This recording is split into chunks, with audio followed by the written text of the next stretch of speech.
Vous souhaitez acheter une règle CRA pour vous préparer au permis hauturier ou tout simplement l'utiliser à bord de votre bateau. Dans cette vidéo, je vous présente les différents modèles qui existent et je vous donne mes conseils pour choisir celle qui vous correspond le mieux. Alors quand je parle de règles CRA, je parle de règles de navigation en général. Vous allez voir qu'il y a plusieurs variantes. Quel que soit le modèle, l'utilité d'une règle de navigation, c'est de tracer et relever des routes ou des relèvements par exemple. Donc une règle CRA classique, ça ressemble à ça. Donc en fait, c'est un double rapporteur dans un sens et dans l'autre. Mais il y a pas mal de modèles différents. Donc il existe la classique noire, la bicolore, l'évolution, mais aussi le rapporteur breton ou rapporteur topo. Et puis les règles intégrales ou Antares sur lesquelles vous allez avoir à la fois règle CRA et rapporteur breton. Alors ce qui est important dans tout ça, c'est de savoir utiliser la règle la plus couramment rencontrée à bord. Si par exemple vous louez des bateaux régulièrement, il vaut mieux savoir utiliser la règle que vous êtes le plus susceptible de rencontrer. Si vous allez naviguer sur le bateau d'un copain, c'est pareil. Si vous trouvez la même règle la plus courante, ce sera plus facile pour vous. Donc les règles CRA les plus communes, ça va être la règle CRA classique, qui ressemble à celle-là mais qui est tout en noir, ou la règle bicolore, donc c'est celle-là puisqu'elle a un rapporteur en noir et un rapporteur en rouge. Donc c'est la plus pratique, c'est la plus commune, c'est celle que je vous recommande. Là c'est la marque Topo Plastique, c'est la référence. Donc vraiment celle-là vous la retrouverez très souvent à bord des bateaux. Ensuite vous avez la règle CRA Évolution, donc c'est la plus moderne, la plus récente, en couleur, elle est aérée, elle est facile à lire. Donc c'est une règle qui est vraiment pas mal, mais par contre, elle va être un petit peu moins courante sur les bateaux. Donc je vous la recommande pas vraiment, mais c'est pas non plus un mauvais choix. Mais je me dis qu'il vaut mieux savoir utiliser une règle CRA classique ou bicolore. Et une fois qu'on sait utiliser cette règle, l'évolution vous posera aucun problème. Il existe d'autres types de règles de navigation, comme le rapporteur breton, qui va être plus facile à utiliser au premier abord, mais que je vous conseille vraiment pas parce qu'il va être quand même source d'erreur avec une rose, des vents qui tournent sur la règle. Et donc entre une mesure et le tracé, la rose peut tourner. Et en plus, c'est pas une règle de navigation qui est très commune à bord. Son nom est très connu, mais on la retrouve pas si souvent que ça sur un bateau. Et donc il vaut mieux savoir utiliser une vraie règle CRA classique ou bicolore. Et pour finir sur les rapporteurs bretons, vous en avez des un peu plus simples qui peuvent s'appeler rapporteurs topo, mais en fait breton ou topo c'est exactement la même chose. Et puis vous avez des rapporteurs mixtes, donc qui s'appellent soit intégral soit Antares avec une règle CRA et un rapporteur breton dessus, donc comme celui-là. Alors je ne vous recommande pas ce genre de règle parce que le double rapporteur breton il n'est pas centré sur la règle, donc ça ne va pas être très pratique et en plus c'est des règles qui sont plus chères. Donc le meilleur choix pour moi, vous l'aurez compris, c'est une règle CRA bicolore de la marque Topo Plastique, c'est la référence. J'utilise ça dans ma formation pour vous préparer à l'examen du permis hauturier. Et en second choix, pourquoi pas la règle Évolution qui est aussi très bien, très claire.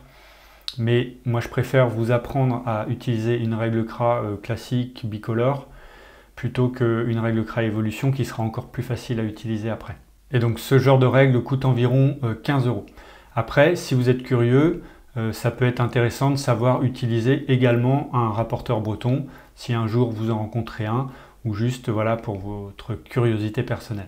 Là, je vous ai présenté vraiment les modèles les plus communs que vous retrouverez dans 99% des cas, mais il en existe d'autres un petit peu exotiques avec des petites variantes, mais qui ne sont pas forcément plus intéressantes que celles que je vous ai présentées ici. Mais pour vous y retrouver un petit peu dans tout ça, je vous montre tout de suite la page d'une boutique en ligne pour vous montrer les différents modèles existants. Donc voici une page avec la plupart des règles de navigation disponibles. Je vais les passer en revue rapidement avec un petit commentaire si nécessaire. Donc le premier ici c'est un rapporteur breton. Ici rapporteur breton type plotter, règle exotique.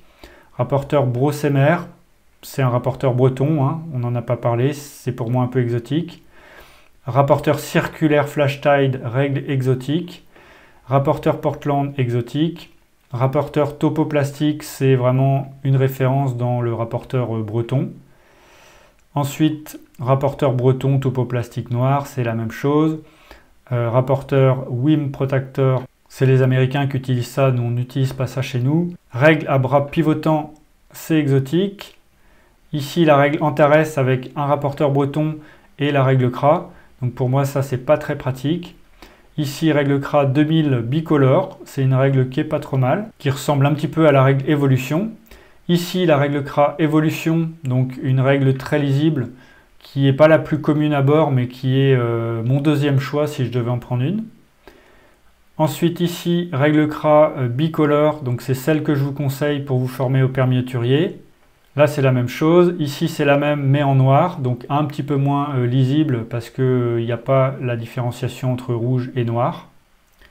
Ensuite ici c'est la même chose, là pareil, et ici la règle CRA tricolore type Polaris. Une règle CRA modèle de poche, donc ça je ne vous recommande pas, c'est trop petit pour les exercices sur carte, mais ça peut être utile sur un petit bateau. Sachez aussi qu'il existe des règles CRA grand format, on les retrouve surtout sur des cargos dans la marine marchande. Et puis règle Easy Cap, règle exotique également. Règle Flash Tide bicolore, un peu règle exotique. Règle Futuri exotique. Règle GPS plotter exotique. Bon, règle graduée d'1 mètre, ça ne nous concerne pas. La règle intégrale dont je vous ai parlé, donc comme la Antares, le rapporteur breton et puis la règle CRA, c'est pas très pratique. Et puis la règle RYA rose tournante, donc c'est les Américains qui utilisent ça, mais c'est en fait un rapporteur breton. Si vous cherchez une règle CRA pour vous préparer au permis hauturier, je vous propose mon pack gratuit permis hauturier, dans lequel vous retrouverez un PDF qui vous résume toute la procédure d'inscription en tant que candidat libre avec les contacts utiles, tout le déroulé de l'épreuve, le matériel nécessaire et puis également des conseils pour bien vous préparer. Mais surtout, je vous propose une vidéo d'1 heure dans laquelle je réalise un examen blanc du permis hauturier de A à Z. Et dans cette vidéo, je commence à vous donner des astuces et quelques explications et ça vous permettra de savoir à quoi vous attendre pour cet examen. Si ça vous intéresse, il vous suffit de cliquer sur le lien en description sous cette vidéo, vous renseignez votre email et je vous envoie ça directement. Je vous conseille aussi de regarder ma vidéo complète sur le matériel. Elle s'appelle « Quel matériel acheter pour le permis hauturier? Mes conseils ». Le lien est également en description sous la vidéo. Moi je vous dis bon vent et à bientôt.